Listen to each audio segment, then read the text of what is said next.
Aditya classes exam गुरु channel में आप सबका स्वागत है। 2026 की ये पहली वीडियो है और आज से यहाँ क्लास जो है आपकी शुरू होती है। पहला हम लोग शिक्षण और शोध अभिवृत्ति के विषय में क्लास लेंगे। क्लास को लेने से पहले थोड़ा सा बेसिक जानकारी देके आपको क्लास की शुरुआत हम करते हैं और क्लास हम लोग बिल्कुल पहले आज बेसिक क्लास लेंगे, उसके बाद जो है क्लास में ये तथ्यों को पढ़ेंगे। लेकिन आपको मैं पहले बता दूं कि ये सिलेबस के अनुसार आप देख रहे होंगे यूनिट 1, 2, 3, 4, 6, 7 सभी यूनिट में आपको टेस्ट पीडीएफ वीडियो मिलेंगे। सभी यूनिट में टेस्ट पीडीएफ वीडियो मिलेंगे आपको इस बार, और तुरंत जो है आप प्रिंट की सुविधा इस बार दे दी गई है। प्रिंट आप निकालिए, बाइंडिंग कराइए, पढ़िए। समय नहीं है लिखने का, लिखिए नहीं, क्योंकि आप अपने सब्जेक्ट को पढ़ना है और जीएस को याद भी करना है। डेली टेस्ट होगा, आपको कंबाइंड टेस्ट होगा। यूपी के सभी स्टूडेंट जो हमारे साथ जुड़े हैं उनके साथ टेस्ट देने का मौका मिलेगा। अपने रैंक को देखेंगे, डाटा देखेंगे। अभी डाटा आपको दिखाते हैं अपना। एक साथ सभी पीडीएफ टेस्ट वीडियो एक ही साथ तुरंत आपको दिया जाएगा। ये नहीं कि क्लास खत्म होगा तब मिलेगा आपको। एडवांस में ये सब मतलब शूट कर दिया गया है ताकि आप पढ़ना शुरू कर दीजिए, दोहराना शुरू करिए। जो जैसा पढ़ना चाहे वो कर सकता है। मुझे ये बताते हुए हर्ष हो रहा है कि अभी 16-17 अप्रैल को जो टेस्ट हुआ था, देखिए मेरे नोट से आप देख सकते हैं, प्रमाण के साथ मैं कह रहा हूं। ये पेज नंबर आप देख सकते हैं। जो भी क्वेश्चन जहां आया था यहां हमने लिख दिया जो है 16 अप्रैल 2025 शिफ्ट 1 क्वेश्चन नंबर 9। ऐसे करके आप देख सकते हैं। बिल्कुल मेरा अधिकार है दिखाने का। ये क्वेश्चन आया था क्योंकि मैंने मेहनत किया था। 2022 से लेकर 25 तक लगातार मैं पढ़ाया। वो बच्चे जो मेरे साथ जुड़े थे उनसे पूछिए, इसी यूट्यूब को देखिए जहां रिकॉर्ड मेरा पड़ा हुआ है। ये सारे क्वेश्चन आए थे, आपसे बता रहे हैं। किसी से पूछ लीजिए, आप देख सकते हैं। इसलिए मैं कह सकता हूं आपको मेरा क्लास लेना चाहिए, आपको मेरी क्लास पढ़नी चाहिए, इसलिए कि डाटा सही है। इस बार भी सीधे क्वेश्चन फंसाऊंगा, लड़ाऊंगा। आप देखिएगा, इतना मेहनत कराऊंगा आपसे कि पूरा आपको याद करा दूंगा। चलिए आइए क्लास को पॉइंट देखते हैं, फुर्सत में देख लीजिएगा। और पूरा ये पढ़ा हुआ, ठीक है। आप चाहे तो हमारी बुक से भी ले सकते हैं, ये बुक में आए में, ठीक है। दूसरी बात जो है, ये सभी कुछ जो है, जो जिन बच्चों का सिलेक्शन हम दिलवाए थे, जिन बच्चों के इंटरव्यू तक पहुंचाए थे, उन बच्चों ने मुझे मैसेज किया था। इसको स्क्रीनशॉट लेके आप आराम से फोन नंबर करके फोन कर सकते हैं, पूछ सकते हैं, और जो है ये सारा मैं पढ़ सकते हैं इसको। ये इन बच्चों ने सिलेक्शन लिया था। और भी सैकड़ों बच्चे थे जिनको मेरे पास टाइम नहीं था, मैंने रिकॉर्ड नहीं किया था। सभी आप आए देखेंगे, इस बैच से उन्होंने सिलेक्शन लिया था। ये जो बैच है टक्कर बैच है, 1 साल की वैलिडिटी है, याद रखिएगा। इसमें जीडीसी और जीआईसी संपूर्ण जो है, इसमें 1000 इसका रेट है, और जिसमें 1650 लर्निंग इसमें मटेरियल है। आप इसको ले सकते हैं, ठीक है। आइए पॉइंट पे आते हैं, मुद्दे पे आते हैं। हम लोग क्या करेंगे, यूनिट वाइज क्लास करेंगे। पहली क्लास है, और पहली क्लास है हम लोग का कि शिक्षण, प्रकृति, उद्देश्य, आवश्यकताएं, विधियां, मूल्यांकन तथा शिक्षण को प्रभावित करने वाले कारक, इनके विषय में पढ़ेंगे। जैसा कि आप देख रहे होंगे, पिछली बार क्लास में एक चीज हम छोड़ दिए थे, इस बार नहीं छोड़ना चाहते हैं, याद रखिएगा। इस बार जो है भारतीय शिक्षा का इतिहास पढ़ाएंगे, जो आज इसकी शुरुआत भी करेंगे। राष्ट्रीय शिक्षा पाठ्यक्रम पढ़ाएंगे 2005 का, और नई शिक्षा नीति जो 1968 में आई थी। दूसरी शिक्षा नीति जो है 1986 में आई थी, और तीसरी शिक्षा नीति जो 2020 में जुलाई में आई थी। सबके विषय में डिटेल आपको चर्चा करेंगे, ठीक है। इसके पहले हम लोग आपको बता दें प्रोफार्मा कैसे हम लोग क्लास कर रहे हैं। तो सबसे पहले आज हम लोग पहली क्लास लेने जा रहे हैं। सब लोग मेरे साथ लगे रहिएगा। और आज चैप्टर का नाम जो है शिक्षण, प्रकृति, उद्देश्य, आवश्यकताएं, विधियां, मूल्यांकन के विषय में पढ़ेंगे। आज की क्लास का जो रोड मैप क्या रहेगा उसको देख लीजिए, फिर आपको पढ़ने में मजा आएगा। आज हम लोग पढ़ेंगे सबसे पहले शिक्षण के विषय में पढ़ेंगे। पहले शिक्षक का इतिहास पढ़ेंगे, फिर शिक्षण के विषय में। शिक्षण की प्रकृति पढ़ेंगे, शिक्षण के उद्देश्य पढ़ेंगे। गैने, ब्रिक्स और ब्लूम के विषय में ज्यादा प्रश्न आते हैं। शिक्षण की आवश्यकता क्या है, शिक्षण की विधियां क्या है, व्याख्यान विधि, ह्यूरिस्टिक विधि, पाठ्यक्रम पुस्तक विधि, आगमन विधि, निगमन विधि, प्रयोजन विधि, प्रदर्शन विधि, प्रयोगशाला विधि, समूह शिक्षण विधि, समस्या समाधान विधि, वीडियो टेलीविजन प्रस्तुति विधि, अभिक्रमित अध्ययन विधि, रेखी अभिक्रमित विधि, साखी जो है अभिक्रमित विधि, और रोही अभिक्रमित, तीनों के विषय में प्रश्न आता है। आपको बताएंगे तीनों के जनक कौन है। उसके बाद हम लोग पढ़ेंगे जो है असाइनमेंट विधि पढ़ेंगे, पर्यवेक्षण विधि पढ़ेंगे, भूमिका निर्वहन विधि पढ़ेंगे, और कुछ अन्य विधियां जो अक्सर एग्जाम में पूछता है, जैसे बुनियादी शिक्षा के जनक महात्मा गांधी, पैटर्न के पेस्टोलॉजी, किंगगार्टन के फ्रोबेल, डाल्टन के हेल्महोल्ट्ज, वैज्ञानिक के वुडवर्थ, और सूक्ष्म के डी एलन, मूल्यांकन के जेम राइस, विनेटिका के कार्ल्टन, और संवाद के प्लूटो के विषय में हम लोग जानेंगे, ठीक है। उसके बाद हम लोग मूल्यांकन पढ़ेंगे। मूल्यांकन में मूल्यांकन का उद्देश्य, मूल्यांकन की विशेषता, मूल्यांकन के प्रकार, और मूल्यांकन के प्रकार में हम लोग संरचनात्मक, युगात्मक, उपचारात्मक, निदात्मक, गुणात्मक, मात्रात्मक, स्थानांक मूल्यांकन पढ़ेंगे। शिक्षण को प्रभावित करने वाले कारक पढ़ेंगे। तो आइए जो है क्लास को शुरू करते हैं। क्लास को शुरू करने से पहले जो है कुछ बेसिक जानकारी मैं आज चाहता हूं कि आपको दूं, उसके बाद जो है शिक्षण को शुरू करूं, जो अक्सर एग्जाम में पूछे जाते हैं और आप सबसे अक्सर जो है गलत हो जाते हैं, ठीक है। आइए सबसे पहले यहाँ से रटने वाले पॉइंट को देखा जाए। अगर पूछा जाए 1937 में वर्धा जिला से महात्मा गांधी ने बुनियादी शिक्षा की शुरुआत किया, जिसमें उम्र कितना था, 7 से 14 वर्ष तक, याद रखिएगा 7 से 14 वर्ष जो है बुनियादी शिक्षा में उम्र रखी गई थी। लेकिन 1 अप्रैल 2010 को जो शिक्षा नीति लागू हुई थी, जिसे 86वां संविधान संशोधन द्वारा 2002 में स्वर्गीय अटल बिहारी वाजपेयी के समय जो है कानूनी अधिकार से मूल अधिकार बना दिया गया और जो है भाग 3 के अनुच्छेद 21 को में रख दिया गया। याद रखिएगा वो जो है शिक्षा का अधिकार जो है 1 अप्रैल 2010 को रखा गया था, जिसका उम्र जो है 6 से 14 वर्ष था और इसमें कितना था, 7 से 14 वर्ष था। आप देखेंगे कि बुनियादी शिक्षा के जनक कौन थे, महात्मा गांधी। पर्यटन विधि के जनक कौन थे, पेस्टोलॉजी। ब्रेल विधि के कौन थे, ब्रेल पद्धति। और 4 जनवरी को ब्रेल दिवस मनाया जाता है। किंडरगार्टन विधि के जनक कौन थे, फ्रोबेल। और खेल विधि की भी है, डाल्टन विधि के कौन है, हेलन पास्टर। वैज्ञानिक विधि के कौन है, गुडवर्ड स्केट्स। सूक्ष्म शिक्षण के कौन है, डी एलन। और मूल्यांकन विधि कौन है, जे एम राइस। विनेटिका विधि के कौन है, कार्लटन वासबर्न। संवाद विधि कौन है, प्लूटो है। ठीक है, और यहाँ आप देखेंगे कुछ प्रश्न जो है सन के रूप में, तिथि के रूप में आता है, उसको देखा जाए। यूजीसी की स्थापना कब होती है, यूजीसी की स्थापना 28 दिसंबर को, याद रखिएगा 28 दिसंबर 1953 को जो है देश के प्रथम शिक्षा मंत्री मौलाना अबुल कलाम आजाद जो है इसकी स्थापना करते हैं, गठन करते हैं। और 1956 में, याद रखिएगा, यूजीसी की जो शुरुआत होती है। यूजीसी की शुरुआत जब होती है तो प्रथम अध्यक्ष जो है डॉक्टर शांति स्वरूप भटनागर बनते हैं और डॉक्टर शांति स्वरूप भटनागर को ही भारत का, याद रखिएगा, शोध का जनक कहा जाता है, अनुसंधान का जनक कहा जाता है। ठीक है, यहाँ भी यूजीसी के अध्यक्ष बने थे, जो अक्सर एग्जाम में नहीं पूछता, ये वाला पूछता, याद रखिएगा। ठीक है, 1961 में किसकी स्थापना हुआ था, 1961 में एनसीईआरटी की स्थापना हुआ था। 1963 में किसकी स्थापना हुआ था, केंद्रीय विद्यालय की स्थापना हुआ था। 1964-65 में किसकी स्थापना हुआ था, प्रोफेसर कोठारी आयोग की स्थापना हुआ था। 1968 में जो है पुरानी शिक्षा नीति आई थी। 1986 में नई शिक्षा नीति आई थी। 1987 में डाइट की स्थापना हुआ था और जो है डाइट की स्थापना हुआ था। 2000 में जो है सर्व शिक्षा अभियान आया था। 2001 में सर्व शिक्षा अभियान की शुरुआत हुआ था। 2005 में राष्ट्रीय पाठचर्या कार्यक्रम की शुरुआत हुआ था। ठीक है, याद रखिएगा इसको। और आइए, ये कोर्स शुरू करने से पहले ये बैच है हमारा, ले सकते हैं, 1 साल वैलिडिटी है, मात्र 999 में भी रेट है, आगे इसका रेट बढ़ेगा। और ये जो है टक्कर कंप्लीट बैच है। जीएस में अब नहीं कटेंगे नंबर, जो है सिलेक्शन वाली ये क्लास है। और ये बुक हमने लिखा है, 1.5 वर्षों में इसको लिखा। अब मेरी 6 बुकों में सबसे प्रसिद्ध और सबसे अधिक बिकने वाली बुक है।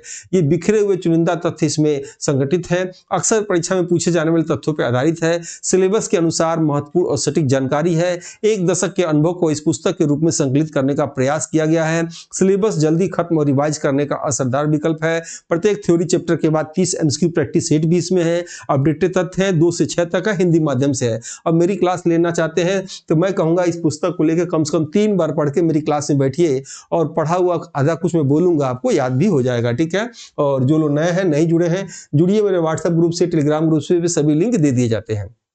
आइए, शिक्षण को शुरू करने से पहले जो कभी कभी जीएस में पूछता है, जीके में पूछता है, शिक्षण में पूछ सकता है, तो उसके विषय में देखा जाए। प्रथम चार्टर्ड एक्ट कब आया था, 1813 में प्रथम चार्टर्ड एक्ट आया था, याद रखिएगा। विद्वान भारती को प्रोत्साहन, साहित्य सुविधा और जो है पुनरुत्थान के लिए ही आया था।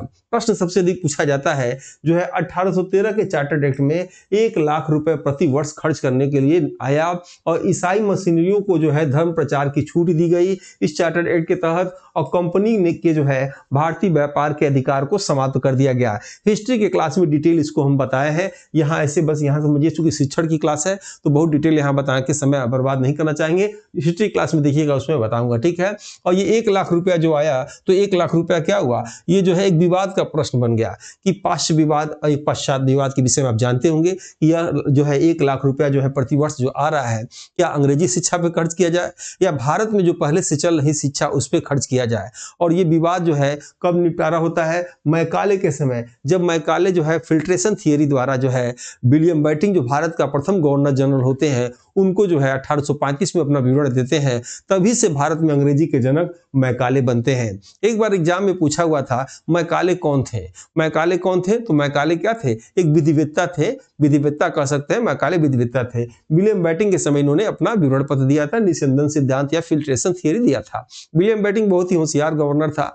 उसने क्या किया? सहायता से कई भारत की समस्याओं को दूर किया, जैसे पाश्चात्यवाद को मैकाले की सहायता से, सती प्रथा का अंत उसने जो है राजा राम मोहन राय की सहायता से, और ठगी प्रथा का अंत जो है याद रखिएगा उसने स्लीमैन की सहायता से उसने समाप्त किया। ठीक है, आइए नेक्स्ट इसमें से देखते हैं हम लोग।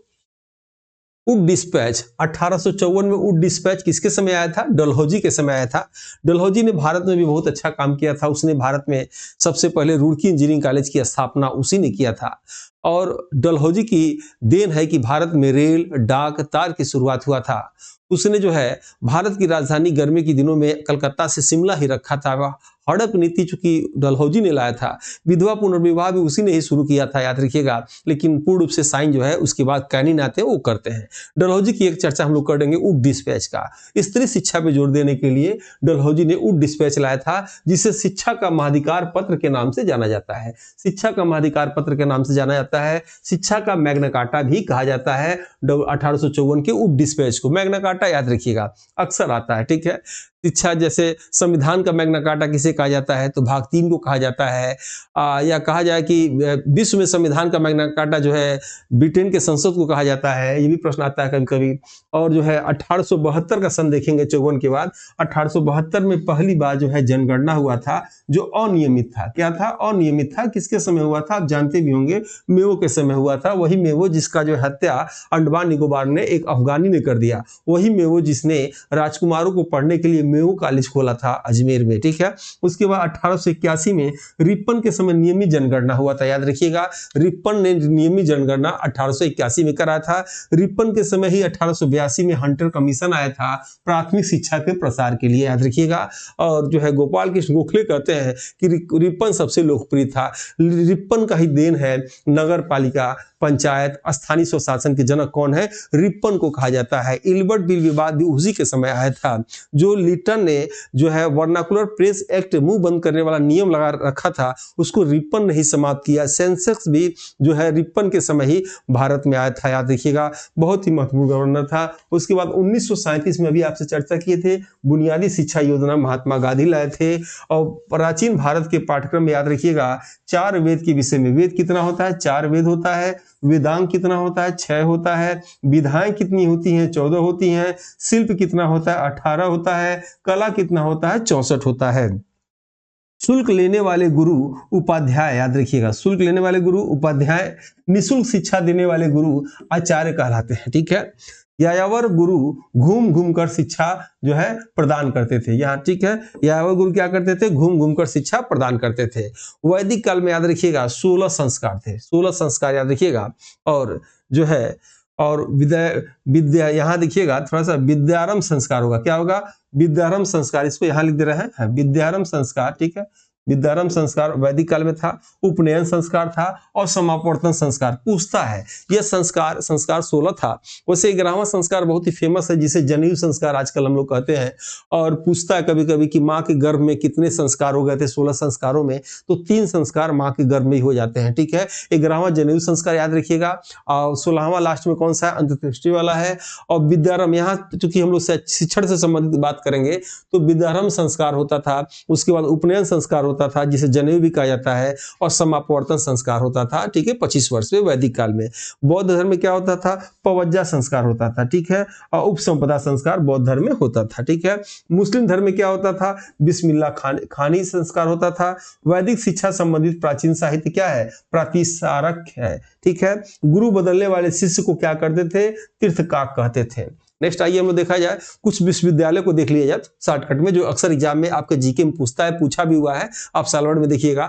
तो हम लोग शुरू करते हैं शोध एवं जो है शिक्षण एवं शोध अभिवृत्ति शुरू करते हैं। ठीक है, याद रखिएगा। तो आइए तक्षशिला विश्वविद्यालय के विषय में देखा जाए। भारत का प्राचीनतम हिंदू विश्वविद्यालय अब पाकिस्तान के रावलपिंडी में है, तक्षशिला विश्वविद्यालय। एक बार असिस्टेंट प्रोफेसर के एग्जाम में सालवर्ड में अब एक प्रश्न देखेंगे। प्रश्न अगर पूछ दे कि भारत का सबसे प्राचीन विश्वविद्यालय था या प्रश्न ऐसे पूछे भारत का प्राचीन विश्वविद्यालय है, दोनों में अंतर है। अगर पूछेगा भारत का सबसे प्राचीन विश्वविद्यालय है तो आंसर क्या देंगे, नालंदा विश्वविद्यालय, और था तो क्या आंसर देंगे, तक्षशिला विश्वविद्यालय। याद रखिएगा, दोनों के विषय में अभी शॉर्टकट में हम लोग चर्चा करने जा रहे हैं। मैं सोचता हूं कि आपका समय बड़ा कीमती है, समय निकाल के आप क्लास लेते हैं, इसलिए जल्दी बोलता हूं। और मैक्सिमम मेरे कंटेंट देखेंगे एकदम समझ लीजिए हीटिंग पॉइंट होते हैं, जो एग्जाम के प्रश्नों को वार करते हैं। अनावश्यक चीजों को मैं पढ़ाना ऑफलाइन ऑनलाइन पसंद नहीं करता हूं, ठीक है। तक्षशिला विश्वविद्यालय में देखेंगे इसकी उपाधि जो है, इसे क्या कहते हैं, भारत का द्वार कहते हैं, विद्या की रानी कहते हैं, राजकुमारों का कॉलेज भी तक्षशिला विश्वविद्यालय को कहा जाता है। इसकी स्थापना किसने किया था, भरत ने किया था। कई बार एग्जाम में पूछा हुआ है, यहाँ कौन कौन लोग पढ़े थे इनके विषय में चर्चा करता है। तो यहाँ जीवक पढ़े थे, याद रखिएगा, यहाँ कौटिल्य पढ़े थे, चाणक्य पढ़े थे, चंद्रगुप्त मौर्य पढ़े थे, प्रसेनजीत पढ़े थे, पाणिनि पढ़े थे, पतंजलि पढ़े थे, चरक पढ़े थे, विष्णु शर्मा आदि ने यहाँ से शिक्षा प्राप्त की थी। हिंदू शिक्षा का ये केंद्र था तक्षशिला। नालंदा विश्वविद्यालय देखा जाए, नालंदा विश्वविद्यालय की उपाधि का क्या है, महायान का ऑक्सफोर्ड या काशी का प्रतिद्वंदी जो है नालंदा विश्वविद्यालय को कहा जाता है। इसकी स्थापना किसने किया था, कुमारगुप्त ने किया था।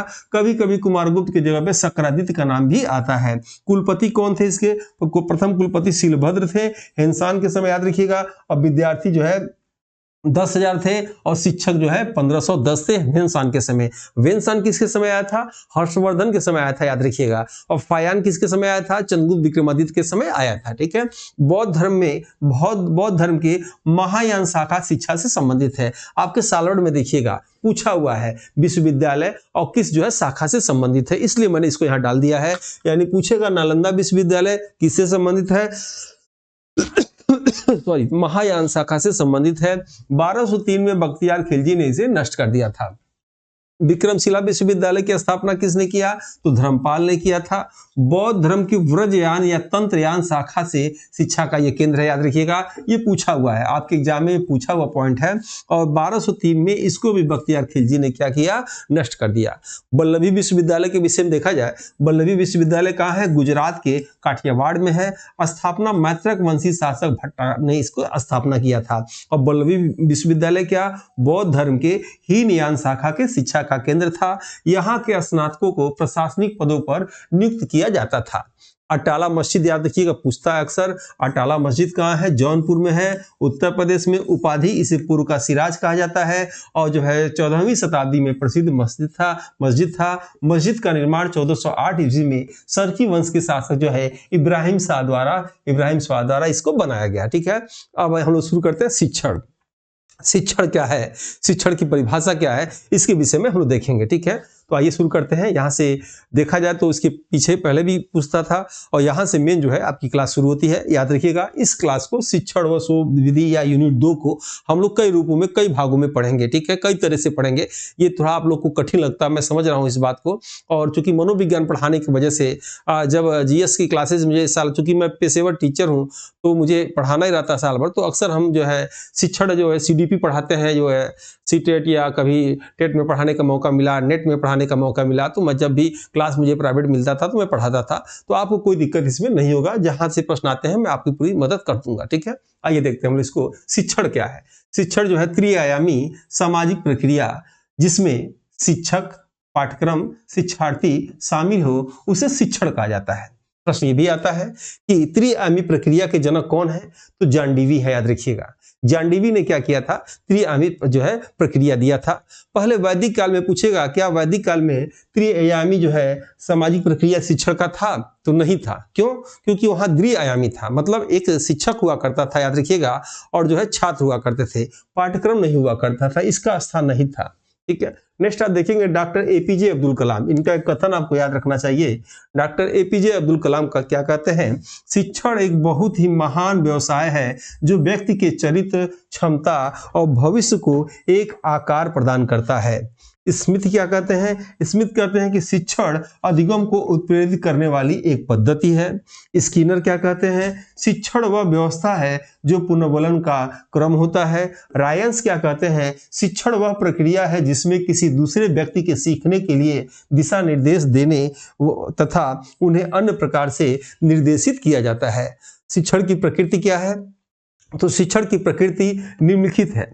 शिक्षण अधिगम की प्रक्रिया को प्रभावशाली बनाने के साथ साथ अधिगम को व्यवस्थित भी करता है। ठीक है, शिक्षण प्रक्रिया में शाब्दिक, सांकेतिक और क्रियात्मक व्यवहार शामिल होते हैं। शिक्षण कार्य त्रिआयामी प्रक्रिया होती है जिसमें छात्र या अध्येता या शिक्षार्थी या अधिगमकर्ता, एक ही नाम याद रखिएगा, शिक्षक व पाठ्यक्रम या पाठ्यवस्तु शामिल होता है। शिक्षण को पाठ पढ़ाना, शिक्षण में पाठ पढ़ाना, अनुदेशन देना, ज्ञान प्रदान करना तथा छात्रों को उत्साहित करते हुए कौशल का विकास करना होता है। ठीक है, वीडियो आपको अच्छा लग रहा हो तो लाइक जरूर करिएगा, सब्सक्राइब जरूर करिएगा, संभव हो तो अपने जो है ग्रुप पे से शेयर जरूर करिएगा, ताकि जो है हम लोग को जो है या कोई फीडबैक देना हो तो जरूर कमेंट बॉक्स में दीजिएगा। इसी हिसाब से मैं आगे की क्लास को भी सुचारू रूप से चालू करूंगा। ये इस क्लास में देखा जाए कि वर्ड बुक जो है इंसाइक्लोपीडिया, वर्ड बुक इंसाइक्लोपीडिया के अनुसार शिक्षण एक ऐसी प्रक्रिया है जिसमें एक व्यक्ति दूसरे को ज्ञान, कौशल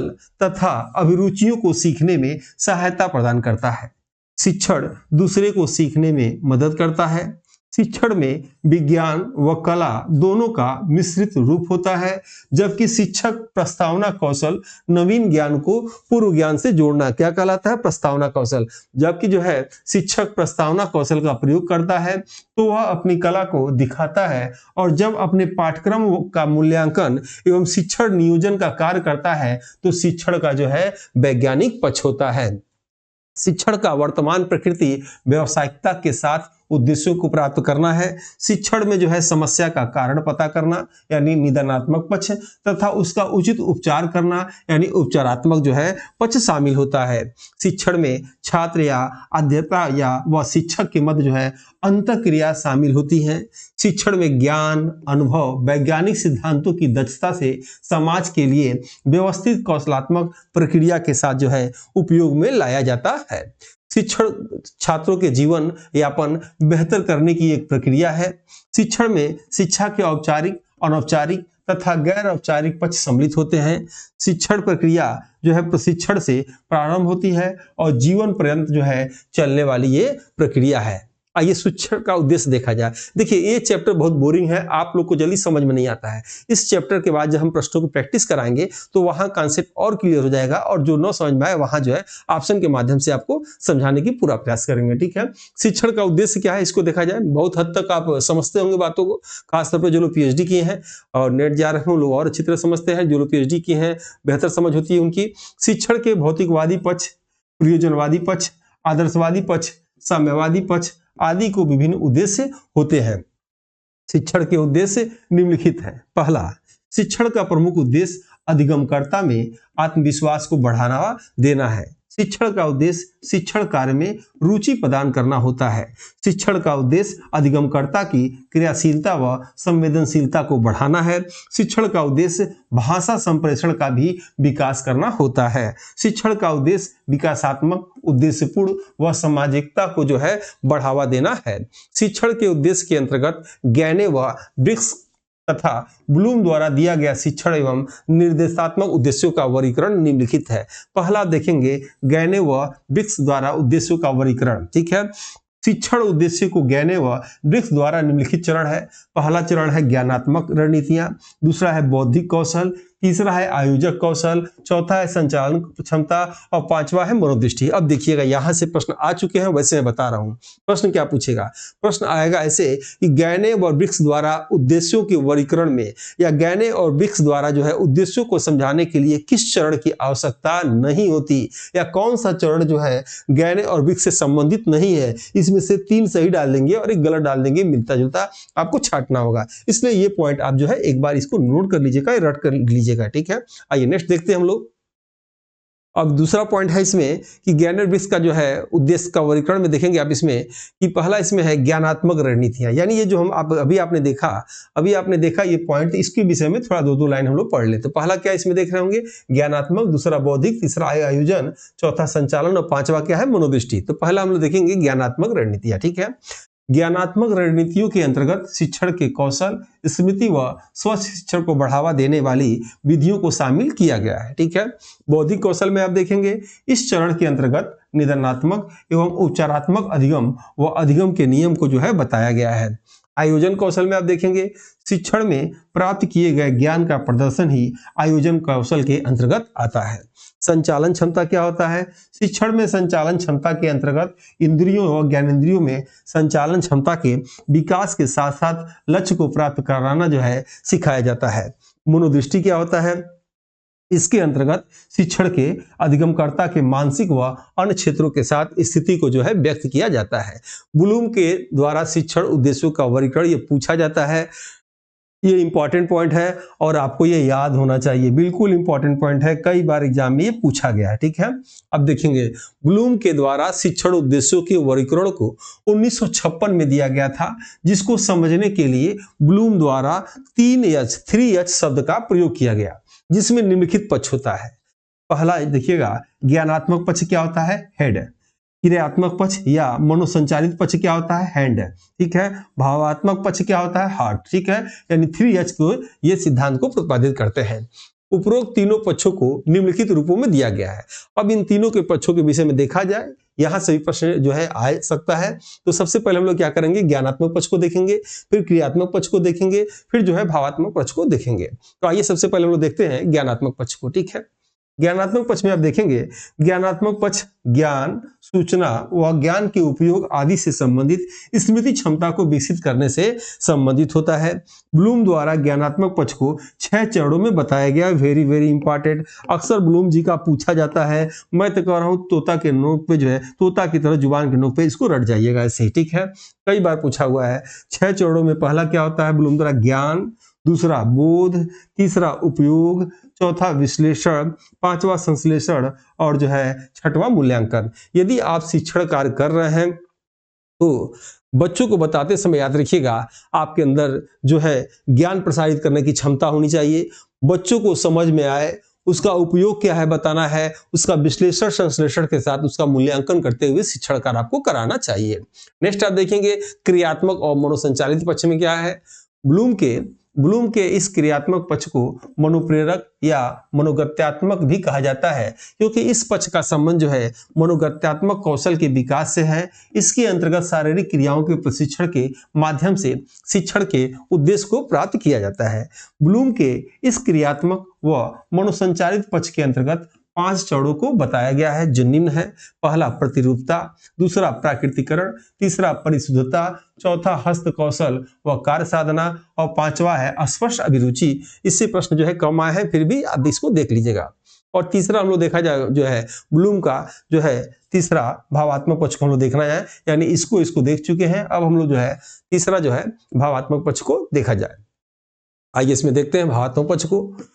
ब्लूम के इस भावात्मक पक्ष के अंतर्गत छात्रों के भाव, रुचि, मूल्य, अभिवृत्ति को माना जाता है।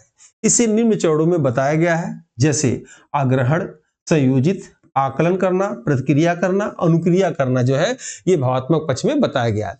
शिक्षण की आवश्यकता देखा जाए, शिक्षण की आवश्यकता क्या है, इससे भी प्रश्न कई बार आ चुके हैं कि निम्नलिखित में से कौन सी जो है शिक्षण की आवश्यकता नहीं है। ठीक है, तो शिक्षण की आवश्यकता निम्नलिखित होती है। पहला, शिक्षण द्वारा विशिष्ट क्षमता का विकास होता है। शिक्षण द्वारा सामाजिक प्रक्रिया को बढ़ावा मिलता है। तीसरा, शिक्षक द्वारा पाठ्यक्रम को सरलता और सुगमता से सिखाने में सहायता मिलता है। कुछ समझाने की आवश्यकता है नहीं इसमें। शिक्षण द्वारा अंतःक्रियाओं को सक्रिय किया जाता है। शिक्षण द्वारा स्पष्ट संप्रेषण व व्यवहार में निपुणता जो है आती है। शिक्षण द्वारा मानव जीवन को प्रभावशाली बनाया जाता है। शिक्षण द्वारा भावनात्मक पक्ष का विकास किया जाता है। शिक्षण द्वारा आदर्शवाद को बढ़ावा मिलता है। शिक्षण द्वारा विशिष्ट लक्ष्यों की प्राप्ति होती है और शिक्षण द्वारा सभी परिस्थितियों से संबंध स्थापित करने में सहायता मिलती है। शिक्षण द्वारा सर्वांगीण जो है क्षेत्र का विकास जो है होता है। और ये टेस्ट ले सकते हैं। ये क्लास कैसा लगा आप जरूर फीडबैक में बताइएगा, उसी हिसाब से अगली क्लास में जो है सुधार करते हुए जो उसको देखते हुए क्लास के हम निकलेंगे। जल्द ही इसके बाद दूसरा क्लास मिलेगा। बिल्कुल याद रखिएगा, सिलेबस के अनुसार ये क्लास स्टार्ट हो गया है। मैं फर्स्ट पेपर के ट्रेन की ड्राइवर हूँ, स्टार्ट कर चुका हूँ। अगर आपको पढ़ना हो आइए ट्रेन में बैठिए, आप आपको कोशिश करेंगे जो है 25 प्लस जो है मंजिल तक पहुंचा देंगे।